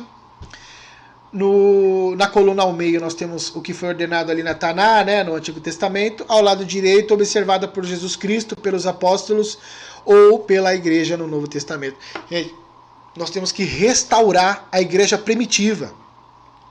A igreja primitiva temos que restaurar, tirar dogmas, ensinos de homens que corromperam por 2000 anos e chegaram até nós esses ensinos distorcidos. É isso que nós temos que fazer. E Deus está fazendo isso. Levantando pessoas para levar isso aos que precisam. Bom, Páscoa, Levítico 23, do lado direito aqui, os que foram observados por Jesus, sim, e os apóstolos, Mateus 26, tira um print da tela, Mateus 26, Marcos, Lucas, João, 1 Coríntios, festa dos pães sem fermentos, pães asmos aqui, tá vendo? Levítico, em Mateus 26, Marcos, Lucas, Atos, festa de Pentecostes, Shavuot, tá ali, Levítico, em Atos 2, 1 Coríntios 16, 8. Festa das trombetas, tá aqui, ó. Dia da expiação, festa dos tabernáculos, onde Deus irá tabernacular com os teus filhos. Escute isso que eu estou falando. O 8º dia, às vezes chamado o último grande dia. Tá? Tudo que está aqui na tela foram que foram observados por Jesus e pelos apóstolos. Gente, Jesus tinha os costumes judaicos, Jesus era judeu, a família de Jesus era judia. Tudo que Jesus cumpriu está na tradição dos judeus. É claro, né? Jesus restaurou o ensino e tirou muitos dogmas de homens que haviam ali. Agora, aqui na tela, as próximas festas anuais de Deus, tá? Até ali que eu coloquei era romana aqui, né? Que é o nosso calendário gregoriano. Então, em 2021, nesse ano que nós estamos aqui, dia 27 de março foi a Páscoa. Aí do dia 28 até o dia 3 de abril foi a festa dos pães sem fermento. Então, ó, o crente, que agora é crente, né? Que nasceu de novo, foi perdoado por Deus aqui como a Páscoa. Recebeu o perdão de Deus, saiu do pecado, saiu das amarras da escravidão, está com Deus agora, foi restaurado. Tem a festa dos pães sem fermento, 7 dias. A pessoa vai andar 7 dias sem pecar. Um exemplo que eu estou dando aqui, tá? Do que está prescrito. Aí tem a festa de Pentecostes, que é Shavuot, né? Dia 16 de maio, que está aqui na tela. Você vai começar a produzir os dons, os frutos de Deus, você vai receber o Espírito de Deus. Então você começa ali, nasceu de novo, começa a andar sem pecado. Lembra dos pães? O pão é o pão, é Jesus, é o nosso pão da vida, é o nosso alimento espiritual. Aí, festa de 50 dias depois, nós oramos, pedimos para Deus conceder o Espírito de Deus na nossa vida. Aí, aqui já são os alertas, né? Dia das trombetas, 7 de setembro, dia da expiação, 16 de setembro. Aí tem a festa dos tabernáculos aqui, ó, do dia 21 ao dia 27 de setembro desse ano. E o 8º dia, que é o dia 28 de setembro. Bom, eu agradeço muito esse estudo. Se você que não esteve aqui presente ao vivo, vai estar gravado e vai estar disponibilizado para mais pessoas. E o que eu peço é que o Espírito de Deus entre na sua vida e te dê sabedoria, conhecimento, e que possa receber essa mensagem com amor e levar esse amor a mais pessoas. Eu fico muito grato por estar aqui, por poder compartilhar em todo esse tempo em que estudamos juntos aqui a palavra de Deus. Eu continuo pedindo para que você continue buscando a Deus, continue estudando, tá? Mas não só de forma superficial, tá? Comece a cavar mais esse conteúdo, esse conhecimento, para que Deus produza em você os frutos do reino. Amém? Eu me chamo Fernando Rabelo, eu agradeço também a minha família que está aqui, a todos que estiveram aqui com a gente. Muito obrigado, gente. Se tiver alguma pergunta, alguma coisa, fique à vontade para a gente poder compartilhar com uns aos outros. Amém.